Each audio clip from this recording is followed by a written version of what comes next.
เดลฟิสิกส์นะครับรุ่นความสูงเกิน162เซนติเมตรอันดับที่5ได้แก่หมายเลข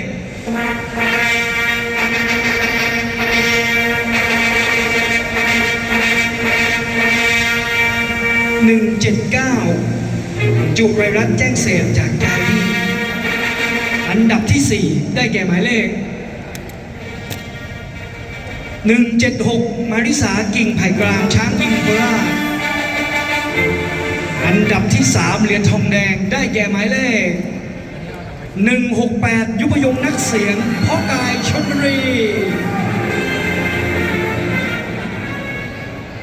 อันดับที่2เหรียญเงินได้แก่หมายเลข